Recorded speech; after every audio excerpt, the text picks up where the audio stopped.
हाँ जी, thank you बच्चे। अब देखो, आई थिंक कल वाला अपना टॉपिक सारा कंप्लीट हो चुका था, दैट इज मिलर इंडिसेस, और वो सभी को किस तरह से स्केच करने हैं, कौन से प्लेन्स, किस तरह से मिलर इंडिसेस आप फाइंड करोगे, ये सारा आई थिंक आपको क्लियर है। ठीक है, अब जो नेक्स्ट है वो है आपका that is atomic packing fraction, और इनमें 3 क्वेश्चन है, और इन तीनों में से एक आपके एग्जाम में पक्का आएगा, और पिछली बार जो आया था वो एफसीसी का आया था, एटॉमिक पैकिंग फ्रैक्शन फाइंड करना। अब देखो, first of all what do you mean by atomic packing fraction. ठीक है, what is atomic packing fraction. अब ये है क्या, for example this one is the unit cell. ठीक है, अब इस यूनिट सेल के अंदर, अब ऐसा तो है नहीं कि this unit cell is completely filled by atoms, ऐसा नहीं है कि वो उसमें एटम ही एटम दे रखे हैं। अब मान के चलो कुछ यहाँ पे इसके अंदर एटम्स वगैरह दे रखे हैं, ऐसे 3-4 एटम्स हैं इसके अंदर, तो अब इसका मतलब ये तो नहीं है ना कि वो उन एटम्स ने इसको कंप्लीटली फिल कर रखा है, उसके अंदर स्टिल स्पेस एम्प्टी होगा। ठीक है, तो एटॉमिक पैकिंग फ्रैक्शन जो होता है दैट इज एपीएफ, वो आपके पास क्या होता है, ये होगा आपके पास volume occupied by total atoms, ये लिखा हुआ volume of the atoms in the unit cell, ये कितने एटम है उनकी volume divide by volume of unit cell. ठीक है ना, अब ऐसा नहीं होता कि जो यूनिट सेल है वो सारी एटम से फिल्ड होती है, उसका वॉल्यूम कुछ एम्प्टी भी होगी, कुछ वॉल्यूम जो है वो फिल्ड होगी, तो जो उसकी वॉल्यूम फील्ड है डिवाइड बाय उसकी टोटल वॉल्यूम कितनी है, उससे उसको हम बोलते हैं that is your atomic packing fraction. और क्या आ गया इसका फॉर्मूला आ गया अपने पास, that is the volume of atoms in unit cell divide by volume of unit cell. Clear है, सिंपल है, आपने 12th के अंदर भी किया होगा, केमिस्ट्री वगैरह के अंदर ये आया है आई थिंक। अब नेक्स्ट देखो, सिंपल क्यूबिक जो स्ट्रक्चर है उस केस में क्या होगा, इन case of simple cubic, first जो आपकी स्ट्रक्चर आ रही है वो है आपकी सिंपल क्यूबिक। अब जो सिंपल क्यूबिक स्ट्रक्चर है ना, उस केस में मेरे पास फर्स्ट ऑफ ऑल इसका ना एक पैटर्न है, जैसे सिंपल क्यूबिक करोगे वैसे आपने दूसरा एक्सप्लेन करना है, एंड सो ऑन, जो थर्ड वन है सेम एक्सप्लेन करना है। तो पैटर्न देखो, पैटर्न को ऑब्जर्व करो। फर्स्ट ऑफ ऑल आपको ये बताना है कि इस स्ट्रक्चर के लिए लेटिस कैसी होगी, सिंपल क्यूबिक है, क्रिस्टल है तो लेटिस कौन सी होगी, क्यूबिक ही होगी। क्यूबिक लेटिस है, क्यूबिक क्रिस्टल है तो क्यूबिक की लेटिस होगी वहां पे। ठीक है, सो आफ्टर दैट अगर सिंपल है तो सिंपल को प्रिमिटिव भी बोलते हैं, सेम ही चीज है ये, दैट इज प्रिमिटिव। और प्रिमिटिव के अंदर क्या होता है, जो लेटिस पॉइंट होते हैं वो ओनली कॉर्नर के ऊपर होते हैं, ये तो क्लियर है, ये हमने पहले एक्सप्लेन कर रखा है। In case of primitive lattice the lattice point are only at the corner. अब जो सिंपल क्यूबिक होती है उसमें क्या होता है, वन लेटिस पॉइंट होगा तो उसके लिए वन ही एटम होगा। ठीक है, तो इट मींस अगर प्रिमिटिव के अंदर टोटल 8 कॉर्नर होंगे तो 8 लेटिस पॉइंट होंगे, इसका दैट मींस उसके ऊपर एटम भी कितने होंगे, 8 ही होंगे। यहाँ पे लिखा हुआ है only one atom is placed at each lattice point. ठीक है ना, सिंपल क्यूबिक है, इसको प्रिमिटिव भी बोलते हैं। प्रिमिटिव के अंदर क्या होता है, जो आपका effective number of lattice point होते हैं वो 1 होते हैं। ठीक है, तो अब इसका मतलब अब हमें ये चेक करना है कि अब इस केस में लेटिस पॉइंट के लिए एक एटम आ रहा है, जैसे हमने वहां पे डिस्कस किया था कि 1 एटम बेसिस होती है, 2 एटम बेसिस होती है। तो अगर एक लेटिस पॉइंट के ऊपर एक ही एटम है तो वो 1 एटम बेसिस हो जाएगी। अगर एक लेटिस पॉइंट के लिए 2 एटम्स हैं तो वो 2 एटम बेसिस हो जाएगी। ठीक है, तो अब इसके अंदर क्या है कि एक लेटिस पॉइंट होगा, उसके ऊपर एक ही मेरे पास एटम होगा। अब इसके अंदर 8 लेटिस पॉइंट होते हैं, इसका मतलब 8 ही इसके अंदर एटम्स होंगे।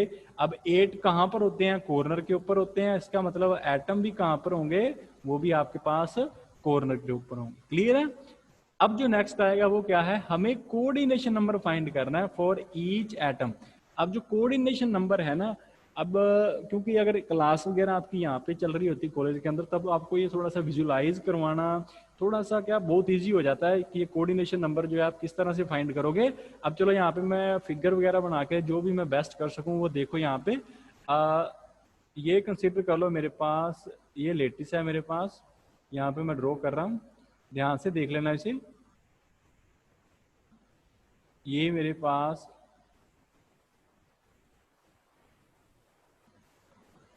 ये रही। अब इसके अंदर क्या है, मैं जो कॉर्नर कंसीडर कर रहा हूँ, आप जिस रूम में बैठे हो आप वैसे भी कंसीडर कर सकते हो। ये मान के चलो वो एटम है जिसके लिए हमने निकालना है कि इसका कोऑर्डिनेशन नंबर क्या होगा। कोऑर्डिनेशन नंबर का मतलब होता है कि उसके नियरेस्ट एटम कितने आ रहे हैं, बिल्कुल जो क्लोजली हैं। ऐसा नहीं है कि सभी की डिस्टेंस सेम होनी चाहिए, बस उसके बिल्कुल क्लोजली कौन से एटम है हमने वो काउंट करने हैं। अच्छा अब देखो इसके अंदर, अब ये एक एटम है तो इसके नीचे भी एक एटम होगा, यहाँ पे एक एटम होगा, क्लियर है। अब हमने जो कल या परसों जो हमने लेक्चर लगाया था, प्रीवियस लेक्चर्स के अंदर डिस्कस किया था कि एक यूनिट सेल के आप अराउंड, जैसे एक रूम के अराउंड आप कितने रूम बना सकते हो, 3 रूम और बन जाएंगे, टोटल कुल मिला के 4 रूम हो सकते हैं। अब 4 रूम नीचे हैं, 4 ही आपके ऊपर हो सकते हैं, तो उसके विद रिस्पेक्ट टू अब एक एटम इसके नीचे है तो एक एटम इसके ऊपर भी होगा, यहाँ पे 2 हो गए। चलो अब एक एटम ये इस साइड आ गया, यहाँ पे आ गया एक एटम, ये तो इसके ऊपर तो होगा ही होगा। अब एक एटम इस साइड है तो एक एटम इसके बिल्कुल अपोजिट नेगेटिव एक्स एक्सिस में भी होगा, ये आ गया आपके पास नेक्स्ट एटम आ गया। अब वैसे ही ये एक एटम एक साइड इस साइड भी है इसका, ये रहा। अब एक इस साइड के बिल्कुल अपोजिट में भी होगा, वो आपका एटम ये रहा इसके बिल्कुल अपोजिट के अंदर। अब काउंट करो टोटल कितने हैं, दैट इज 1 2 3 4 5 6। इस सेंटर वाले एटम के टोटल कितने आ गए, ये सेंटर में रेड कलर के अंदर डोनेट कर रहा हूँ, इस वाले एटम के अराउंड टोटल कितने आ गए, टोटल 6 हैं। 1 2 3 4 5 एंड 6। तो जो नियरेस्ट नाइबरिंग एटम्स होते हैं ना, वही उसका कोऑर्डिनेशन नंबर होता है। तो दैट मीन्स यहाँ पे कोऑर्डिनेशन नंबर आपका क्या आएगा, 6 आएगा, और इसको n इज इक्वल टू 6 से डोनेट करते हैं, that is your coordination number. Is it clear. अब देखो उसके बाद में आएगा ये जो मेरे पास लेटिस कांस्टेंट है इसका, वो क्या होगा। अब लेटिस कांस्टेंट आपको मैंने पहले बोल रखा है कि ये क्यूब की जो एज होती है उसी को हम लेटिस कांस्टेंट बोलते हैं। अब ये जो हमने एज ले रखी है, ये कितनी ले रखी है, दैट इज ए ले रखी है। हमेशा क्यूब की हम ए ही कंसीडर कर रहे हैं, जो भी कंसीडर करो तीनों एक्स वाई जेड एक्सिस इसके वैल्यू क्या होगी, ए ही होगी, ठीक है।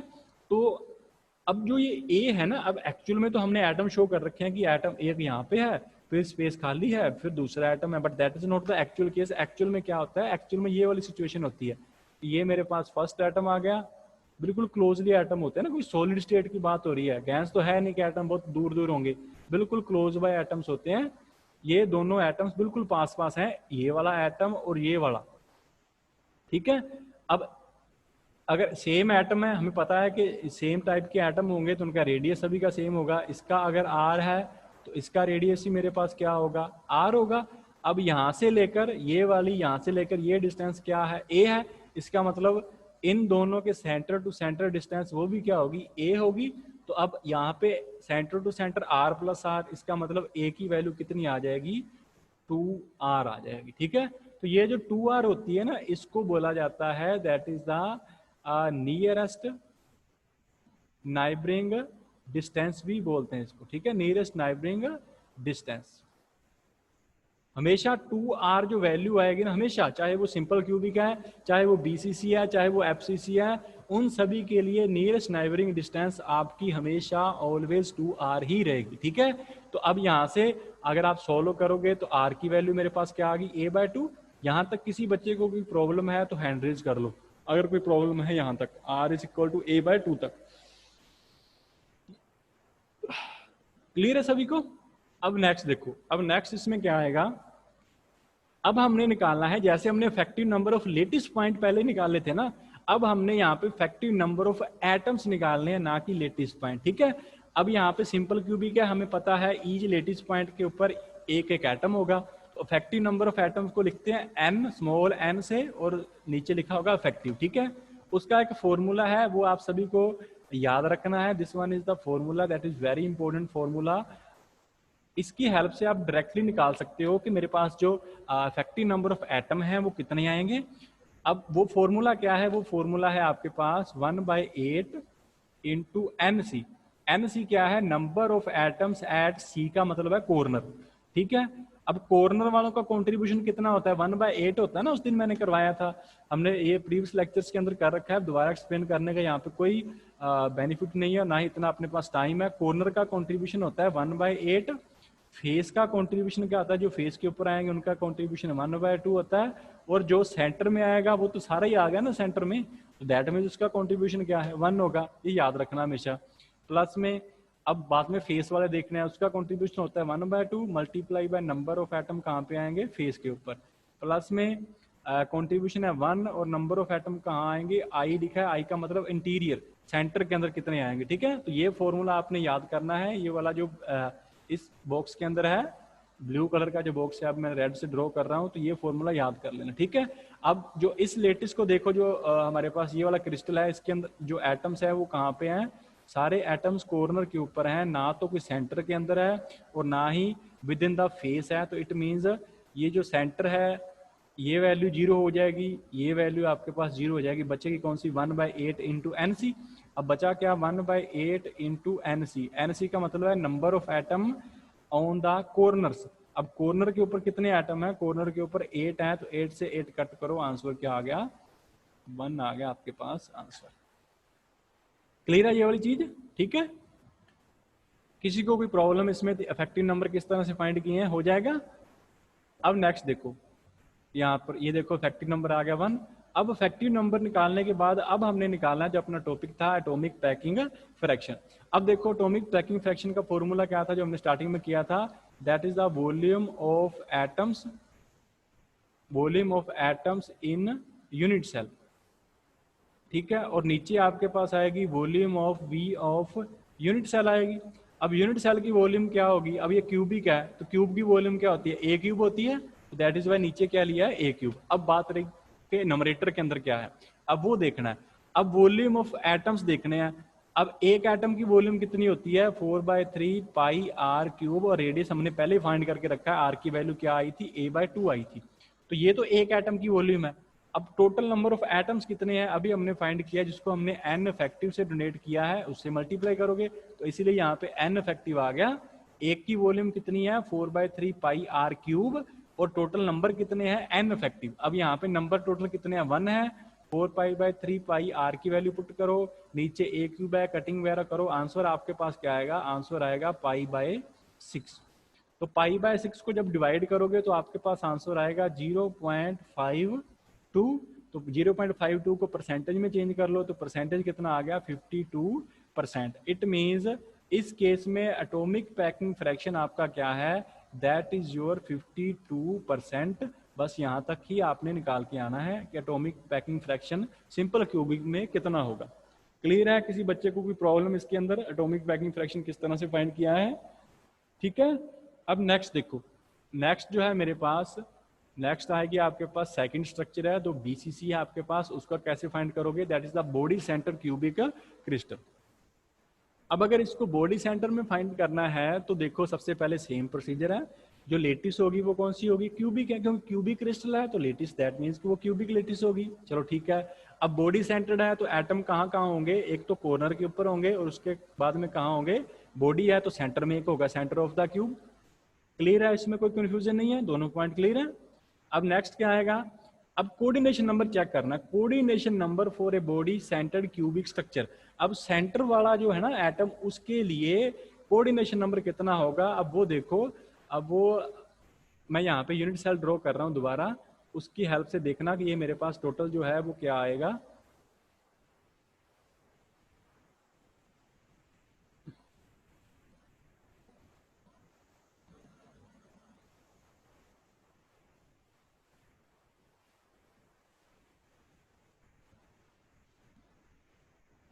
ये मेरे पास यूनिट सेल है, ठीक है। अब इसके विद रिस्पेक्ट टू देखो, जो अपने पास टोटल कोऑर्डिनेशन नंबर आएगा वो आप किस तरह से फाइंड करोगे। अब ये देखो, जो कोऑर्डिनेशन नंबर है वो किस तरह से यहाँ पे फाइंड होगा। अब ये बॉडी सेंटर्ड है ना, तो बॉडी सेंटर्ड के अंदर आपके पास क्या होता है, जो आपका बॉडी सेंटर्ड होता है उस केस में क्या होगा, जो एटम्स हैं वो कहाँ पे होंगे, मैं ग्रीन कलर में डोनेट कर रहा हूँ।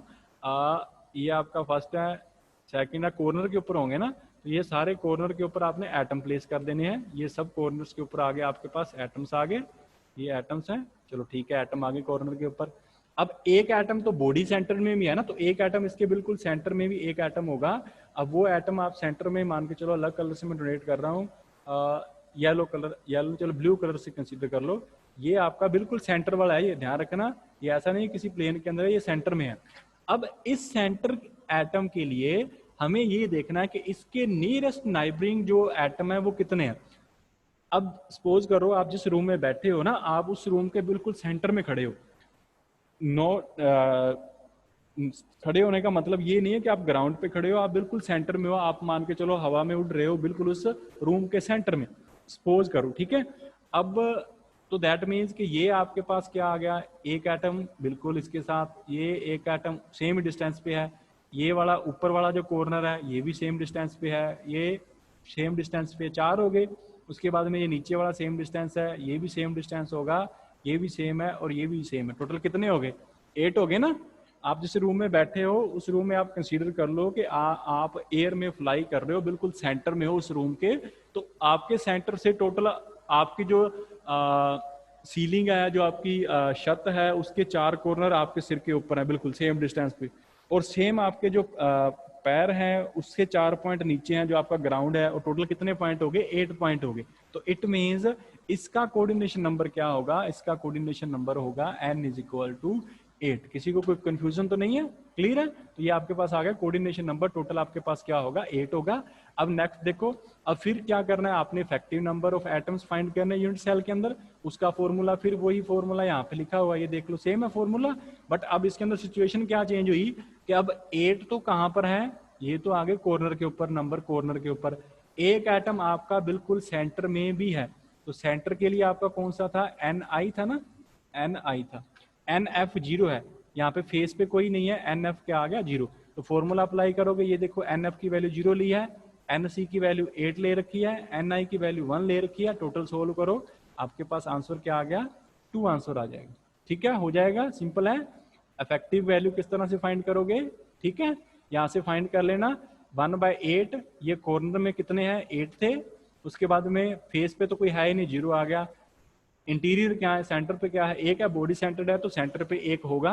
तो ये टोटल n इफेक्टिव आपके पास कितना आ जाएगा, दैट इज इक्वल टू 2 आ गया। ठीक है, अब रह गया कि जो ऊपर मैंने एक डायग्राम ड्रॉ कर रखा है उसका मीनिंग क्या है, ये वाला डायग्राम जो है आपका, इसका मीनिंग देख लो। ये बस आपको ये शो कर रहा है कि जो आपका बॉडी सेंटर्ड क्यूबिक क्रिस्टल होगा ना, उसके अंदर जो आपके पास अरेंजमेंट होती है ना एटम्स की, वो अलोंग द बॉडी डायगोनल होती है। ये देख लो, चाहे इस साइड कंसीडर कर लो, चाहे आप ये मान सकते हो कि ये सेंटर वाला है, बॉडी में पड़ा हुआ है।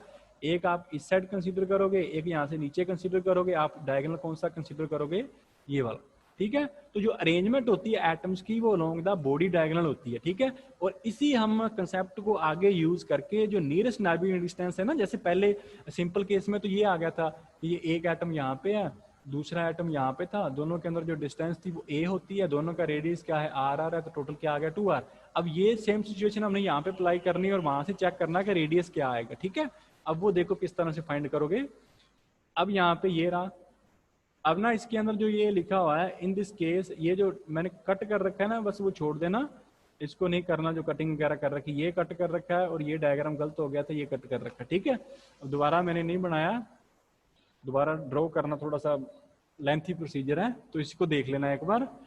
अब देखो इसके अंदर क्या है, in this case all the nearest neighbour जो है आर एट किस डिस्टेंस के ऊपर है, वो मैंने डायरेक्टली डिस्टेंस लिख दिया एक बार, 2r इज इक्वल टू, मैंने पहले बोला था नियरेस्ट नाइबरिंग डिस्टेंस हमने हमेशा कितनी लेनी है, दो एटम्स के इन बिटवीन जो डिस्टेंस होती है वो आपके पास हमेशा क्या होगी, ये इसका रेडियस r है, इसका रेडियस r है, वो हमेशा 2r होगी, आपने 2r ही लेनी है। ठीक है, अब वो 2r हम फाइंड कैसे करेंगे, बस वो चीज देख लो इसके अंदर।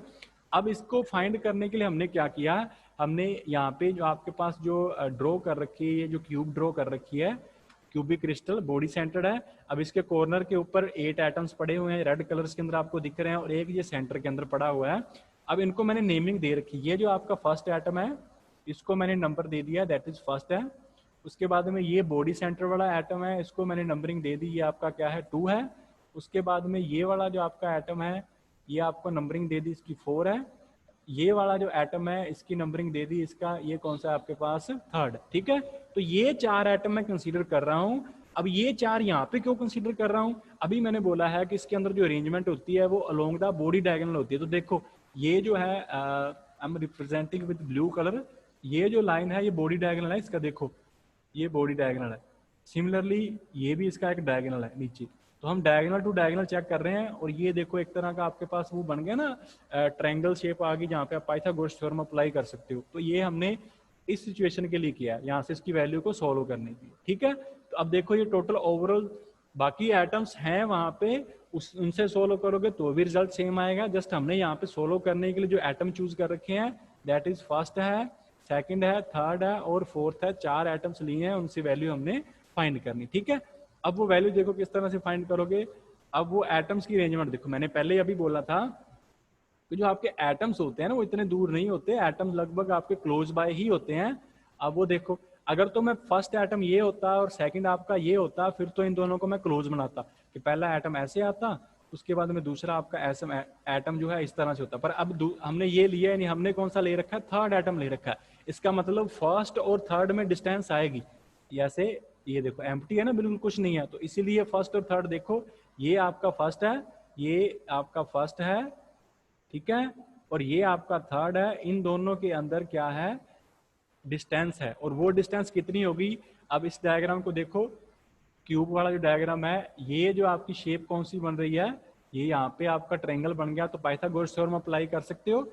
अप्लाई करोगे तो आपने 1 3 के अंदर जो डिस्टेंस निकालनी है, वो मान के चलो आपके डिस्टेंस ए बी है, तो उसका स्क्वायर क्या आएगा, ए बी स्क्वायर आएगा आपके पास। ये डिस्टेंस आपके पास ए बी मान लो, ये वाली, तो क्या आएगा, ए बी का square is equal to a square plus में ए स्क्वायर, तो ये क्या आ गया 2a स्क्वायर।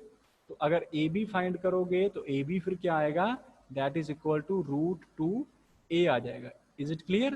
तो ए बी की वैल्यू √2a आ गई, तो वो देखो मैंने डायरेक्टली यहाँ पे लिखी हुई है, ये वैल्यू आएगी √2। 1 और 3 फर्स्ट एटम और थर्ड एटम के अंदर जो डिस्टेंस है वो √2a है। ठीक है, उसके बाद में ये 4 और 3 के अंदर डिस्टेंस क्या होगी, तो क्यूब की साइड है तो डिस्टेंस कितनी होगी, a होगी।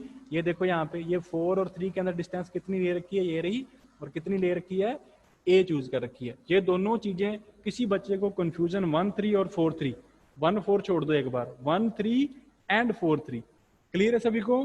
किसी को प्रॉब्लम है तो हैंड रेज कर लो अभी। ठीक है, अब देखो, अब यहाँ पे क्या होगा, ये तो हमने 1 3 और 4 3 तो एक्सप्लेन कर दिया क्या है। अब बची साइड है ये वाली। अब ये इस साइड में तो अभी बोला कि बॉडी डायगोनल के लॉन्ग होते हैं, तो एटम तो फिर बिल्कुल पैक्ड होंगे, उनके अंदर डिस्टेंस नहीं होगी।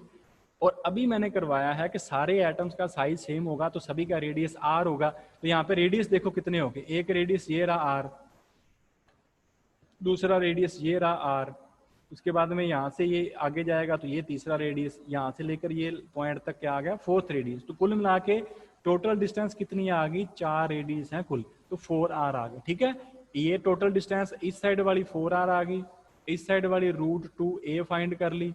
ठीक है, और इस साइड वाली जो डिस्टेंस है वो आपके पास a गिवनी है। तो इन तीनों को पाइथागोरस थ्योरम से सॉल्व करोगे तो क्या आएगा, 4r का square is equal to a square plus में क्या आएगा, √2a का होल स्क्वायर आएगा। तो यहाँ से क्या आ गया, a स्क्वायर प्लस में √2 का स्क्वायर करोगे तो 2a स्क्वायर आ गया। तो कुल मिला के कितना आ गया, ये 3a स्क्वायर हो गया। इसके इक्वल है 4r का होल स्क्वायर। तो यहाँ से दोनों साइड रूट कर दो, तो 4r की वैल्यू क्या आ गई, square root of 3 into a। तो हमें पता है नियरेस्ट नेबरिंग डिस्टेंस क्या होती है, 2r को बोलते हैं, 2r। तो ये मेरे पास किसके इक्वल आएगी, √3 डिवाइड बाय 2, यहाँ से 2 रख लो, 2 दूसरा इस साइड ले जाओ, ये आ गया आपके पास 2r। इसको बोलते हैं नियरेस्ट नेबरिंग डिस्टेंस। लेकिन हमें क्या चाहिए, हमें चाहिए r, एटॉमिक पैकिंग फ्रैक्शन में r यूज होगा। तो r की वैल्यू क्या आ गई, √3/4a। किसी को कोई प्रॉब्लम तो नहीं है इसमें, क्लियर है। ये रहा r की वैल्यू निकालोगे, 4 इस साइड चला जाएगा, √3/4a, क्लियर है। अब नेक्स्ट जो होगा वो सेम है, एटॉमिक पैकिंग फ्रैक्शन कैसे फाइंड करते हो, effective number of atom multiply by volume of one atom. Effective number अभी इसमें हमने फाइंड किए कितने आए थे, दैट इज 2 आया था। इफेक्टिव नंबर एटम कितने आए थे, टोटल नंबर है मेरे पास 2 है। तो ये जो मेरे पास एटम की वॉल्यूम है वो मेरे पास कितनी है, 4/3πr, और रेडियस अभी फाइंड किया, ये देखो दैट इज ये रहा √3/4 इंटू a, क्लियर है। तो ये सारी वैल्यूज पुट करो, कटिंग वगैरह करके जो आपके पास एटॉमिक पैकिंग फ्रैक्शन जो आएगा वो आपके पास आएगा, दैट इज अराउंड 68%। ठीक है, ये आपका बॉडी सेंटर्ड आ गया। और दूसरा याद रखना, अगर आपके पास 74% से किसी स्ट्रक्चर का एटॉमिक पैकिंग फ्रैक्शन लेसर है तो दैट मीन्स वो कौन सा होगा, दैट इज लूजली पैक्ड है वो, ना कि वो आपके पास स्ट्रॉन्गली पैक्ड होगा। ठीक है, ये आपके पास जो है that is loosely packed structure है ये वाली। तो ये भी हमेशा याद रखना कि ये आपके पास जो स्ट्रक्चर है वो कौन सी होगी, तो ये आपकी है that is loosely packed structure. Clear है, दोनों चीजें क्लियर है। अगर किसी को क्वेश्चन है इसके अंदर तो हैंड रेज कर लो, अभी एक्सप्लेन कर लेते हैं, नहीं तो फिर लास्ट जो टॉपिक बचा है आपके पास एफसीसी वाला वो करेंगे फिर।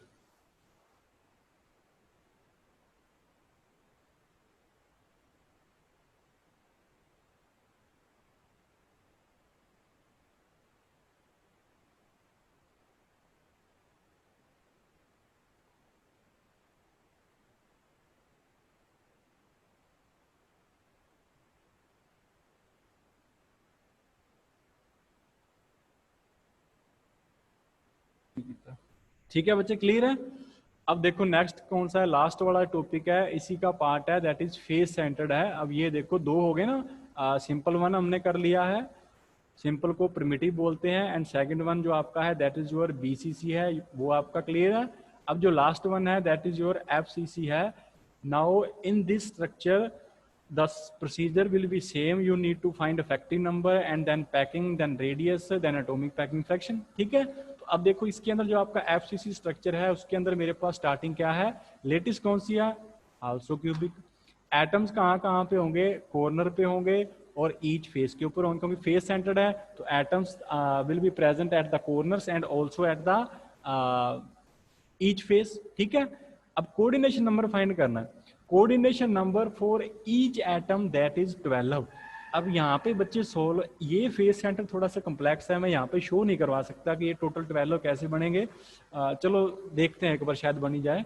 अब देखो इसके अंदर जो मेरे पास टोटल आएगा, यहाँ पे मैं दोबारा ड्रॉ कर रहा हूँ, चलो ड्रॉ नहीं करते हम ना, फेस सेंटर ऊपर ड्रा कर रखी है उसी के अंदर देख लो, नहीं नहीं चलो देखो यहाँ पे, अब ये मेरे पास मैं ड्रॉ कर रहा हूँ, चलो ड्रॉ कर ही रखी है, ड्रॉ करने की जरूरत नहीं। ये देखो ये वाला जो डायग्राम है ना, इसको देखो। अब इसमें टोटल 12 कैसे काउंट करोगे, पहले तो ये वाला एटम है, अभी हमने किया था कि जो सिंपल क्यूबिक था उसमें इसके अराउंड कितना, इसका कोऑर्डिनेशन नंबर कितना आया था, 6 आया था ना। यहाँ पे ये 1 हो गया, इसके अपोजिट में एक और आएगा, ये 2 हो गया। वैसे ही ये इस साइड देखोगे तो ये 3 हो गया, इसके अपोजिट में एक और आएगा जिसको हम क्या बोलेंगे, 4th वन हो गया। अब यहाँ पे कौन सा आ गया, ये 5th वन है, और इस साइड कौन सा आ जाएगा, 6th आ जाएगा। अब 6 तो हो गया, अब 12 पूरे करने हैं। 12 देखो, अब ये एक नियरेस्ट नाइबर है, इसके फेस के ऊपर है तो ये नियरेस्ट होगा। अब वैसे ही एक इसके फेस के ऊपर होगा, वो नियरेस्ट होगा। अब सिमिलरली ये जो तीसरी साइड बची है ना, जो हमें दिखाई दे रही है, ये इसके फेस के ऊपर यहाँ पे इसके सेंटर में भी एक होगा, 3 ये हो गए। ठीक है, वैसे 3 यहाँ पे आगे, 6 पहले थे, 3 इस साइड हमें दिखाई देंगे और 3 हमें दिखाई नहीं देंगे। टोटल काउंट करोगे 6, 3, 9 और 3 टोटल कितने हो गए, 12 हो जाएंगे। ठीक है, तो ये सारे मैं यहाँ पे आपको ड्रॉ नहीं करवा सकता, 3D है तो 3D के अंदर थोड़ा सा यहाँ पे ड्रॉइंग थोड़ी सी डिफिकल्ट है। ठीक है, तो टोटल देख लो, 6 तो ये है सिंपल, जो सिंपल क्यूबिक में भी आए थे। 3 मैंने यहाँ पे शो कर दी है ग्रीन कलर के अंदर, देखो ये आपका ये वाला जो है ये आपका फेस के ऊपर है तो ये हो जाएगा।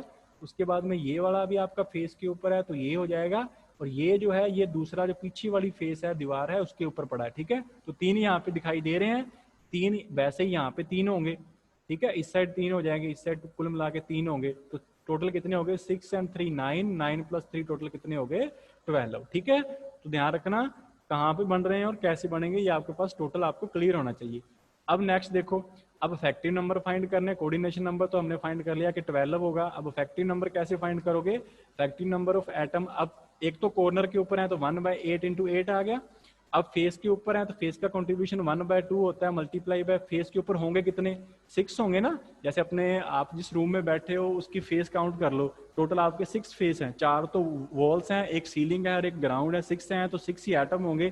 ठीक है, तो ये इसको कट करोगे तो सोल्व करोगे तो ये टोटल आपके पास क्या आएगा, 4 आएगा। और ये हमने पहले भी सोल्व किया था, बस वहां पे हमने लेटेस्ट पॉइंट के लिए किया था, आज हम कर रहे हैं एटम के लिए। तो एन इफेक्टिव आपके पास क्या आ गया, 4 आ गया। क्लियर है, अच्छा, उसके बाद में अब रहेगी नियरेस्ट नाइबरिंग डिस्टेंस जो 2r है, वो कैसे फाइंड करोगे। अब इसको फाइंड करने के लिए हमने क्या किया है, हमने सेम प्रोसीजर, एक तो ये एटम कंसीडर कर लो कॉर्नर वाला, एक ये एटम कंसीडर कर लो कॉर्नर वाला, और एक इसके फेस के ऊपर होगा, और एक आ गया मेरे पास ये कॉर्नर वाला, और इस ट्रायंगल को हमने कंसीडर करना है। आपका ट्रायंगल कौन सा बन गया, ABC ट्रायंगल आ गया।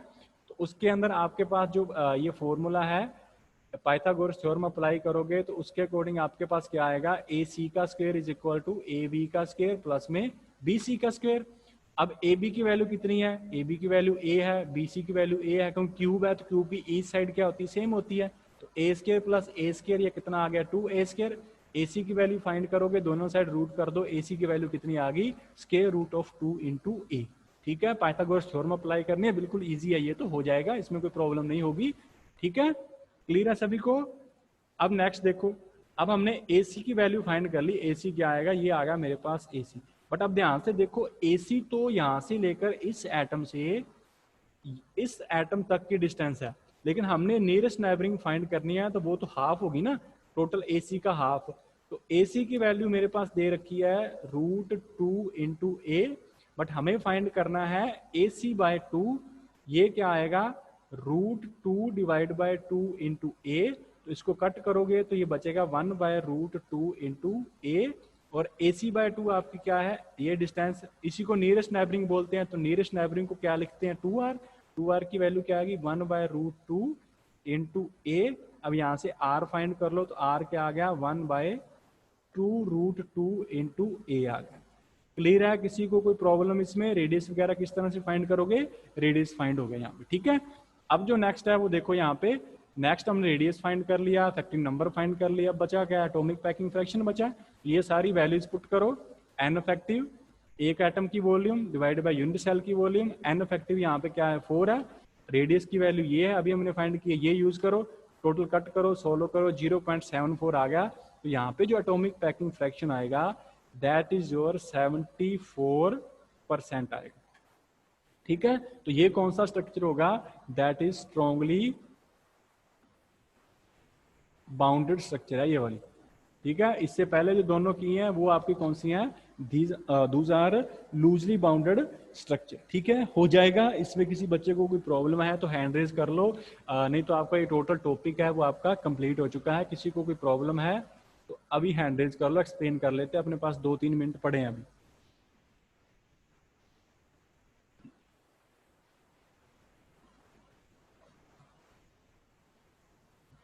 हाँ भी, थर्ड ईयर वालों कम आप लगा रहे हो लेक्चर वगैरह, बच्चे कम होते हैं, मुझे लग रहा है आपका जो ऑनलाइन लेक्चर सेंड करते हैं ना वो बंद करना पड़ेगा, फिर ही क्लास वगैरह लगाओगे। डेली क्लास ज्वाइन कर लिया करो, ये नहीं है कि अगर आपको रिकॉर्डेड लेक्चर मिल रहा है दैट मीन्स कि कोई ज़रूरत नहीं है क्लास लगाने की। चलो देखते हैं, अटेंडेंस में चेक करता हूँ कौन कौन से एब्सेंट चल रहे हैं। एक दो दिन लग रहा है मुझे, काम बच्चे कम आ रहे हैं थर्ड ईयर वाले, बाकी तो प्रॉपर हैं, ये थर्ड ईयर ही कम आ रहा है। क्लियर है सभी को, कोई डाउट नहीं है।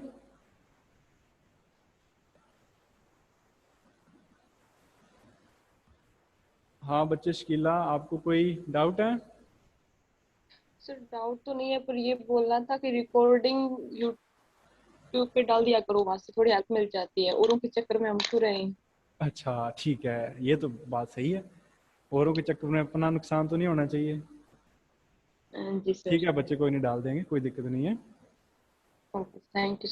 ठीक है बच्चे, अब देखो इसमें कोई प्रॉब्लम तो नहीं है, ठीक है, क्लियर है सभी को। अच्छा अब देखो, जो नेक्स्ट कल टॉपिक करना है ना, वो 3 टॉपिक हैं।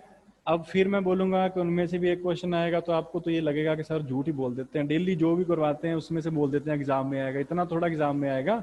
4 क्वेश्चन एग्जाम में आएंगे आपको इस यूनिट में से। ठीक है, 4 कैसे, आपको पता है 2 आएंगे, फर्स्ट और सेकंड, और वो कभी फर्स्ट और सेकंड ओनली नहीं आएगा, फर्स्ट में भी 2 पार्ट आएंगे, 1 एंड 2, और सेकंड में भी 2 पार्ट आएंगे आपके पास, 1 एंड 2। तो कुल 4 क्वेश्चंस आएंगे इस यूनिट में से। तो 4 देख लो, 4 में से एक मिलन डिसीज वाला पक्का है। उसके बाद में एक क्वेश्चन आपके पास एटॉमिक पैकिंग फ्रैक्शन आएगा, यहाँ जो हमने कल करना है दैट इज योर तीनों स्ट्रक्चर जो है उनमें से एक आएगा, बाकी जो 2 बचे हैं वो हमने पहले इंपॉर्टेंट कर लिए। ठीक है, तो कल NaCl क्रिस्टल वगैरह की स्ट्रक्चर यूनिट है वो सारा स्टडी करना है, तो कल वाली क्लास कोई मिस मत करना। ठीक है, बाकी फिर हम कल डिस्कशन करते हैं। ठीक है बच्चे। Thank you. बाकी बच्चों को बोलो क्लास वगैरह अटेंड करें।